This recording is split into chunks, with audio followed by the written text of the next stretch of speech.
10 ಹಲವು ಪ್ರಶ್ನೆಗಳಿಗೆ ಒಂದೇ ಉತ್ತರ, ಸರಿಯಾದಂಥ ರೀತಿಯ ಉತ್ತರ, ರಾಷ್ಟ್ರ ರಾಜಧಾನಿಯಲ್ಲಿ ಕೂತು ಅವ್ರು ಹೇಳಿರುವಂಥ ರೀತಿ. ಇನ್ನು ನೋಡಿ, ಸತೀಶ್ ಜಾರಕಿಹೊಳಿ ಹೇಳಿದಂಥ ಮಾತು, ಹಿಂದೂ ಕೂಡ ಶಾಸಕರೇ ಅವ್ರನ್ನ ಆಯ್ಕೆ ಮಾಡಿದ್ರು. ಈಗಲೂ ಕೂಡ ಅದೇ ಮಾತನ್ನು ಹೇಳಿದ್ದಾರೆ ಅವರು.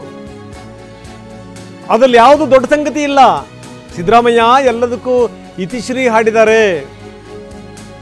Match close.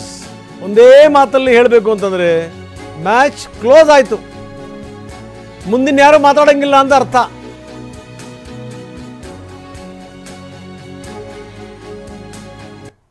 ನೋಡಿ, ಯಾರು ಶಾಸಕರು ಕೂಡ, ಯಾಕೆ ನಮಗೆ ಬಂದು ಹೇಳಿದ್ದಾರೆ ಏನೇನು ಮಾತಾಡಿದ್ವಿ, ಎಲ್ಲರೂ ಅವ್ರ ಪರವಾಗಿದ್ದಾರೆ, ಎಲ್ಲರ ಪರವಾಗಿ ಹೇಳಿದ್ದಾರೆ.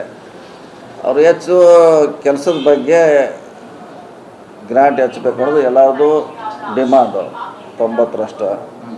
ಇನ್ನೊಂದು 10% ಜನ ಹೇಳಿರ್ಬೋದು ನಮಗೆ ನಾಯಕತ್ವ ಬೇಕು ಬೇಡ ಅಂತ. ಸೊ ಮೆಜಾರಿಟಿ ಜನ ಅಲ್ಲಿ ಕೆಲಸದ ಹೇಳಿದಾರೆ ಹೊರತಾಗಿ ಬೇರೆ ಬೇರೆ ಸಮಸ್ಯೆಗಳು ಹೇಳಿದಾರೆ ಹೊರತಾಗಿ ಅದನ್ನು ಬಿಟ್ಟರೆ ಅಲ್ಲಿ ನಾಯಕತ್ವ ಬದಲಾವಣೆ ಬಗ್ಗೆ ಯಾರು ಅವರು ಕೇಳಿಲ್ಲ. ಸುರ್ಜೇವಾಲರು ಇವರು ಕೂಡ ಯಾರು ಹೇಳಿಲ್ಲ. 10% ಹೇಳಿರ್ಬೋದು, ಒಂದು 20 ಜನ. ಸರ್, ಡಿ.ಕೆ. ಶಿವಕುಮಾರ್ ಅವರಿಗೆ ಶಾಸಕರ ಬೆಂಬಲ ಸಂಖ್ಯೆ ಕಡಿಮೆ ಇದೆ ಅನ್ನುವಂಥದ್ದು ಕೂಡ ಸಿಎಂ ಸಿದ್ದರಾಮಯ್ಯ ಪ್ರಸ್ತಾಪ ಮಾಡಿದ್ದಾರೆ. ಅಂದರೆ ಯಾರಿಗೆ ಶಾಸಕರ ಸಂಖ್ಯೆ ಹೆಚ್ಚಿಗಿದೆ ಅನ್ನುವಂಥ ಮಾತನ್ನೇ ಹೇಳ್ತೀವಿ. ಅದು ಲಾಸ್ಟ್ ಟೈಮ್ ಕೂಡ ವೋಟಿಂಗೇ ಆಗಿದೆಲ್ಲ. ಯಾವಾಗ್ರೆ CM ಮಾಡಿದ್ನಾಗ ವೋಟಿಂಗ್ ಆಗಿದೆ.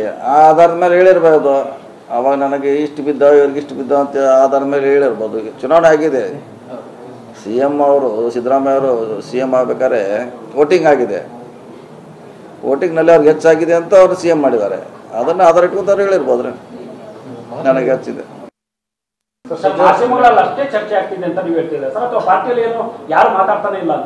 ಹೇಳಿದ್ರಲ್ಲ, 10% ಅಂತ ಹೇಳಿಲ್ಲ. ಅವಾಗ 10% ಅದು ಲಾಸ್ಟ್ವರೆಗೆ ಅವರು ಚರ್ಚೆಯಲ್ಲಿ ಇರ್ತಾರೆ. 10%, 90% ಜನ ಇಲ್ಲ.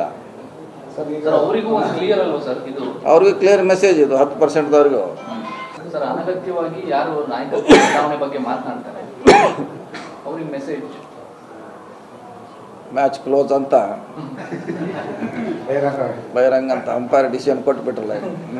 ಹೌದು, ಈಗ ಎಲ್ಲ ಕಡೆ ಹೇಳ್ತಿದ್ದಾರೆ. ಇಡೀ ನ್ಯಾಷನಲ್ ಚಾನಲ್ನಲ್ಲಿ ಅದನ್ನ ಹೇಳ್ತಿದ್ದಾರೆ, ಸ್ಟೇಟ್ದವ್ರು ಅದನ್ನ ಹೇಳ್ತಾರೆ, ಯೂಟ್ಯೂಬ್ದಾಗ ಅದನ್ನ ಹೇಳ್ತಾರೆ.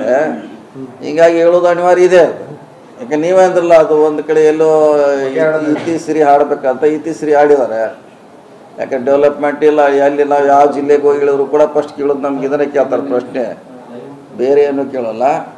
ಆ ಸ್ಟೇಟ್ಮೆಂಟ್ ಕೂಡ ಈಗ ಸೂಕ್ತ. ಯಾಕಂದರೆ ನಮ್ಮ ಬೇರೆ ಕೆಲಸ ಮಾಡಲಿಕ್ಕೆ ಕೆಲಸ ಇದೆ. ನಮಗೆಲ್ಲಿ ಹೋದರೂ ಇದನ್ನ ಪ್ರಶ್ನೆ ಕೇಳ್ತಾರೆ ಅಧ್ಯಕ್ಷರು CM ಅಂತ. ಸೊ ಈಗ ಅವ್ರು ಸ್ಪಷ್ಟವಾಗಿ ಹೇಳಿದ್ರಿಂದ ಇವತ್ತಿಂದ ಇದು ಕ್ಲೋಸ್ ಆಗಬೇಕಂತ ನಮ್ಮದು ವಿನಂತಿ. ಸೊ ಇದು ನಾಯಕರ ಮಾತು. ಅಂದರೆ ತುಂಬ ಸ್ಪಷ್ಟವಾಗಿ ಏನನ್ನು ರವಾನಿಸಬೇಕು ಅದನ್ನೆಲ್ಲರೂ ಕೂಡ ಸೇರಿಸಿ ರವಾನಿಸಿದ್ದಾಯಿತು. ಬನ್ನಿ, ನಮ್ಮ ಪ್ರತಿನಿಧಿ ಪ್ರಸನ್ನ ಈಗ ನಮ್ಮೊಂದಿಗೆ ನೇರ ಸಂಪರ್ಕದಲ್ಲಿದ್ದಾರೆ. ಪ್ರಸನ್ನ, ಸಾಕಷ್ಟು ದಿನಗಳಿಂದ ನಾವು ನೀವು ಕೂಡ ಮಾತಾಡ್ತಾ ಇದ್ದೀವಿ ಏನು ನಡೀತಾ ಇದೆ ಕಾಂಗ್ರೆಸ್ಸಲ್ಲಿ ಅಂತ. ಆದರೆ ಸಿದ್ದರಾಮಯ್ಯನವರು ನೋಡಿ, ಎಂಥ ಆಟಗಾರ ಅನ್ನಲಿಕ್ಕೆ ಒಂದು ಬೆಸ್ಟ್ ಎಕ್ಸಾಂಪಲ್. ಅವರು ಆಡಿರೋಂಥ ಆಟ ಇದೆಯಲ್ಲ, ದೆಹಲಿಗೆ ಹೋಗಿ ಅಲ್ಲಿ ರಾಷ್ಟ್ರೀಯ ಮಾಧ್ಯಮಗಳ ಎದುರುಗಡೆಗೆ ಸ್ಪಷ್ಟವಾಗಿ ತಾವು ಏನನ್ನು ಹೇಳಬೇಕು ಎಲ್ಲದನ್ನೂ ಕೂಡ ಹೇಳಿಬಿಟ್ರು. ಎಲ್ಲವನ್ನೂ ಕೂಡ ಈ ಮುಖಾಂತರ 23ರಲ್ಲಿ ಏನಾಗಿದೆಯೋ 28ರಲ್ಲೂ ಕೂಡ ಅದೇ ಆಗುತ್ತೆ ಅನ್ನೋದ್ರ ಮುಖಾಂತರ ನನ್ನ ತಡವಿದ್ರೆ ಹುಷಾರ್ ಅನ್ನುವಂಥ ಸಂದೇಶ ಕೂಡ ಅಲ್ಲಿಂದಲೇ ರವಾನೆಯಾಗಿದೆ. ಅದಾದ ಮೇಲೆ ಅದರ ಮುಂದುವರೆದ ಭಾಗ ಅಂದರೆ ಸತೀಶ್ ಜಾರಕಿಹೊಳಿ ಹೇಳಿದ್ದು ಏನಾಗ್ತಾ ಇದೆ ಇಲ್ಲಿ ಅಂತಂದರೆ ಎಲ್ಲವೂ ಕೂಡ ಕ್ಲೋಸ್, ಅಂಪೈರ್ ಮ್ಯಾಚ್ ಕ್ಲೋಸ್ ಆಯಿತು ಅಂತ ಹೇಳಿದ್ರು ಅಂತ. ಅದರರ್ಥ ಎಲ್ಲವೂ ಕೂಡ ಒಂದು ಲೆವೆಲಿಗೆ ಬಂದಂಗೆ ಆಗಿದೆ ಲೆಕ್ಕ. ಏನಂತೀರಿ ಪ್ರಸನ್ನ? ರಂಗನಾಥ್ ಸರ್, ನೀವು ಹೇಳಿದಂಥ ಈ ಆಟಗಾರ ಅನ್ನೋದಕ್ಕೂ ಸತೀಶ್ ಜಾರಕಿಹೊಳಿ ಅವರ ಮನೆಯಲ್ಲಿ ಒಬ್ಬ ನಾಯಕರು ಸಿಕ್ಕಿದ್ರು, ಅವರು ಚರ್ಚೆ ಮಾಡ್ತಿದ್ದ ವಿಷಯಕ್ಕೂ ಬಹಳ ಸಿಂಕ್ ಆಗ್ತಿದೆ. ಅವರು ಹೇಳ್ತಾ ಇದ್ದಂಥದ್ದು ಸಿದ್ದರಾಮಯ್ಯನವರು ಆಲ್ರೌಂಡರ್ ಆಟಗಾರ, ಅವರಿಗೆ ಯಾವ ಸಂದರ್ಭದಲ್ಲಿ ಬಾಲ್ ಹಾಕಬೇಕು ಅನ್ನೋದು ಗೊತ್ತಿದೆ, ಯಾವಾಗ ಡಿಫೆನ್ಸ್ ಬ್ಯಾಟ್ ಮಾಡಬೇಕು ಅನ್ನೋದು ಗೊತ್ತಿದೆ, ಯಾವಾಗ ಗೂಗ್ಲಿ ಹಾಕಬೇಕು ಅನ್ನೋದು ಗೊತ್ತಿದೆ, ಎಲ್ಲೆಲ್ಲಿ ತಮ್ಮ ನಾಯಕರನ್ನ ಫೀಲ್ಡಿಂಗಿಗೆ ಇಡಬೇಕು ಅನ್ನುವಂಥದ್ದು ಕೂಡ ತುಂಬಾ ಚೆನ್ನಾಗಿ ಗೊತ್ತಿದೆ ಅನ್ನುವಂಥ ಮಾತನ್ನ ಹೇಳ್ತಿದ್ರು. ಈ ಆಟಗಾರ ಅನ್ನೋದಕ್ಕೆ ತುಂಬಾ ಸೂಕ್ತವಾದಂತಹ ಒಂದು ವಿಶ್ಲೇಷಣೆ ಅಂತ ಅನಿಸುತ್ತೆ. ಈಗ ಸದ್ಯಕ್ಕೆ ಸಿದ್ದರಾಮಯ್ಯನವರು ದೆಹಲಿಯಲ್ಲಿ ಕೂತು ಆಡಿದ ಆಡಿದಂತ ಆಟ ಕೂಡ ಅದೇ. ತುಂಬಾ ಕ್ಲಿಯರ್ ಆಗಿ ತಮ್ಮ ಹೈಕಮಾಂಡ್ ನ ನಾಯಕರಿಗೂ ಒಂದು ಮೆಸೇಜ್ ಅನ್ನ ಪಾಸ್ ಮಾಡಿದ್ದಾರೆ. ಬೆಂಗಳೂರಲ್ಲಿ ಕೂತು ಯಾರೆಲ್ಲ ನಾಯಕತ್ವ ಬದಲಾವಣೆಯ ಬಗ್ಗೆ ಹೇಳಿಕೆಗಳನ್ನ ಕೊಡ್ತಾ ಇದ್ರು ಅಂತ ಶಾಸಕರಿಗೂ ಕೂಡ ಒಂದು ಕ್ಲಿಯರ್ ಮೆಸೇಜ್ ಅನ್ನ ಸಿದ್ದರಾಮಯ್ಯನವರು ಪಾಸ್ ಮಾಡಿದ್ದಾರೆ.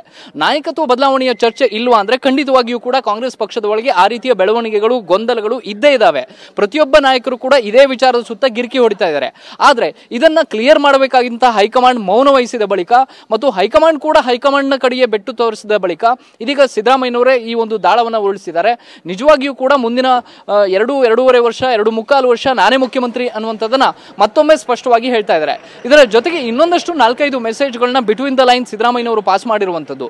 ಡಿ.ಕೆ. ಶಿವಕುಮಾರ್ ಅವರು ಮುಖ್ಯಮಂತ್ರಿ ಆಗಬೇಕು ಅಂತ ಹೇಳಿ ಯಾರು ಧ್ವನಿ ಎತ್ತುತ್ತಾ ಇದ್ದಾರೆ ಅದು ಕೇವಲ ವೈಯಕ್ತಿಕ ಅಭಿಪ್ರಾಯ. ಶಾಸಕರ ನಿಜವಾದ ಬೆಂಬಲ ಇರುವಂತದ್ದು, ಶಾಸಕರ ಬಹುಮತ ಇರುವಂತದ್ದು ತನಗೆ ಅನ್ನುವಂತ ಒಂದು ಮೆಸೇಜ್ ಅನ್ನು ಕೂಡ ಇದೀಗ ಸಿದ್ದರಾಮಯ್ಯನವರು ತಮ್ಮ ಮಾತಿನ ಮೂಲಕ ಅತ್ಯಂತ ನಿಖರವಾಗಿ ಹೇಳ್ತಾ ಇದ್ದಾರೆ. ಅಂದ್ರೆ ಡಿ.ಕೆ. ಶಿವಕುಮಾರ್ ಅವರಿಗೆ ಬೇರೆಯವರಾಗ್ಲಿ ಆಸೆ ಪಡ್ತಾ ಇರುವಂತದ್ರಲ್ಲಿ ತಪ್ಪಿಲ್ಲ. ಆದ್ರೆ ಶಾಸಕರ ಬೆಂಬಲ ಯಾರಿಗಿದೆ ಅವರು ಮುಖ್ಯಮಂತ್ರಿ ಆಗಿರ್ತಾರೆ. ತಾನು ಆಯ್ಕೆಯಾಗಿದ್ದು ಕೂಡ 2.5 ವರ್ಷಕ್ಕಲ್ಲ. ಅಂತಹ ಯಾವುದೇ ರೀತಿಯ ಅಧಿಕಾರ ಹಂಚಿಕೆ ಸೂತ್ರದ ಬಗ್ಗೆ ಆಗಲಿ ಅಥವಾ ಪವರ್ ಶೇರಿಂಗ್ ನ ಬಗ್ಗೆ ಆಗಲಿ ಯಾವುದೇ ರೀತಿಯ ಚರ್ಚೆಗಳು ನಡೆದಿಲ್ಲ. ಇದೆಲ್ಲವೂ ಕೇವಲ ಹೈಕಮಾಂಡ್ ನ ನಿರ್ಧಾರಕ್ಕೆ ಬದ್ಧವಾಗಿರುತ್ತೆ. ಹೈಕಮಾಂಡ್ ನಾಳೆ ಏನ್ ಹೇಳ್ತಾ ಅದಕ್ಕೆ ನಾನು ಅಬೈಡ್ ಆಗಿರಬೇಕು, ಡಿ.ಕೆ. ಶಿವಕುಮಾರ್ ಅವರು ಕೂಡ ಅಬೈಡ್ ಆಗಿರಬೇಕು ಅಂತ ಹೇಳಿ ಡಿ.ಕೆ. ಶಿವಕುಮಾರ್ ಅವರನ್ನು ಕೂಡ ಕಮಿಟ್ ಮಾಡುವಂತ ಕೆಲಸವನ್ನ ಇದೀಗ ಸಿದ್ದರಾಮಯ್ಯನವರು ತಮ್ಮ ಮಾತಿನ ಮೂಲಕವೇ ಮಾಡ್ತಾ ಇದ್ದಾರೆ. ಯಾವಾಗ ಮಲ್ಲಿಕಾರ್ಜುನ್ ಖರ್ಗೆ ಅವರು ಹೈಕಮಾಂಡ್ ಎಲ್ಲ ತೀರ್ಮಾನವನ್ನು ಕೂಡ ತೆಗೆದುಕೊಳ್ಳುತ್ತೆ ಅನ್ನುವಂತ ಮಾತನ್ನ ಹೇಳಿದ್ರು ಆವಾಗ ಸಿದ್ದರಾಮಯ್ಯನವರು ಅಲರ್ಟ್ ಆಗಿದ್ರು. ನಂದಿ ಬೆಟ್ಟದ ತಪ್ಪಲಿನಲ್ಲಿ ಅವರು ಆ ಮಾತನ್ನ ಹೇಳೋದಕ್ಕೂ ಕೂಡ ಅವತ್ತಿನ ಸಂದರ್ಭ, ಅವತ್ತು ಅಗತ್ಯತೆ ಇತ್ತು. ಅಂದ್ರೆ ಅವತ್ತು ಮಲ್ಲಿಕಾರ್ಜುನ್ ಖರ್ಗೆ ಅವರ ಮಾತಿನ ಬಳಿಕ ಸಿದ್ದರಾಮಯ್ಯನವರು ಆ ರೀತಿಯ ದಾಳವನ್ನ ಉಳಿಸಿದ್ರು. ಇದೀಗ ದೆಹಲಿಯಲ್ಲಿ ಕೂಡ ಈ ರೀತಿಯ ಹೇಳಿಕೆಗಳನ್ನ ಕೊಡೋದಕ್ಕೆ ಇವತ್ತಿನ ಸಂದರ್ಭ ಅತಿ ಅಗತ್ಯ ಅಂತ ಸಿದ್ದರಾಮಯ್ಯನವರಿಗೂ ಮತ್ತು ಅವರ ಬೆಂಬಲಿಗ ನಾಯಕರಿಗೂ ಕೂಡ ಅನಿಸಿದೆ. ಅಂದ್ರೆ ನಾಯಕತ್ವ ಬದಲಾವಣೆಯ ವಿಚಾರ ಪದೇ ಪದೇ ಮುನ್ನೆಲೆಗೆ ಬರ್ತಾ ಇದೆ. ಸುರ್ಜೇವಾಲಾ ಅವರು ಬಂದು ಇಲ್ಲಿ ಶಾಸಕರ ಅಭಿಪ್ರಾಯವನ್ನು ಸಂಗ್ರಹ ಮಾಡ್ತಾ ಇರುವಂತದ್ದು ನಾಯಕತ್ವ ಬದಲಾವಣೆಯ ಅಭಿಪ್ರಾಯ ಸಂಗ್ರಹ ಅಂತ ಹೇಳಿ ಬಿಂಬಿತ ಆಗ್ತಾ ಇದೆ. ನವೆಂಬರ್ ಮತ್ತು ಡಿಸೆಂಬರ್ ವೇಳೆಗೆ ಬಹುದೊಡ್ಡ ಕ್ರಾಂತಿ ಆಗುತ್ತೆ ಅನ್ನುವಂತ ರೀತಿಯ ಚರ್ಚೆಗಳು ನಡೀತಾ ಇದಾವೆ. ಎಲ್ಲೊಂದು ಕಡೆ ಶಾಸಕರು ಕೂಡ ಬೇರೆ ಬೇರೆ ರೀತಿಯ ಭಿನ್ನ ಭಿನ್ನ ಹೇಳಿಕೆಗಳನ್ನ ಒಬ್ಬೊಬ್ಬರಾಗಿ ಹೇಳೋದಕ್ಕೆ ಪ್ರಾರಂಭ ಮಾಡಿದ ತಕ್ಷಣ ಇದೆಲ್ಲದಕ್ಕೂ ಕೂಡ ಇತಿಶ್ರೀ ಹಾಡಬೇಕಾಗಿದ್ದದ್ದು ಹೈಕಮಾಂಡ್. ಆದ್ರೆ ಹೈಕಮಾಂಡ್ ಯಾವಾಗ ಮೌನ ವಹಿಸೋದಕ್ಕೆ ಮುಂದಾಯ್ತೋ ಸುರ್ಜೇವಾಲಾ ಅವರ ಸಹಿತ ಎಲ್ಲ ನಾಯಕರು ಕೂಡ ಹೈಕಮಾಂಡ್ ನ ಜವಾಬ್ದಾರಿ ಹೊತ್ತಂತವರು ಈ ಬಗ್ಗೆ ಒಂದು ಸ್ಪಷ್ಟನೆಯನ್ನ ಕೊಡ್ಲಿಲ್ವೋ ಆಗ ಸಿದ್ದರಾಮಯ್ಯನವರೇ ದಾಳವನ್ನ ಉಳಿಸಿದ್ದಾರೆ. ಇನ್ನೊಂದು ಇಲ್ಲಿ ಬಿಂಬಿತ ಆಗೋದಕ್ಕೆ ಹೊರಟಿದ್ದಂಥದ್ದು ಮುಖ್ಯಮಂತ್ರಿ ಸಿದ್ದರಾಮಯ್ಯ ಮತ್ತು ಡಿ.ಕೆ. ಶಿವಕುಮಾರ್ ಅವರು ಇವತ್ತು ದೆಹಲಿ ಪ್ರವಾಸದಲ್ಲಿದ್ದಾರೆ. ಸಂಪರ್ಕದಲ್ಲಿ ನಾನು ಇಂಡಸ್ಟ್ರಿ ನಿಮ್ಮ ಜೊತೆ ಮಾತಾಡ್ತೀನಿ.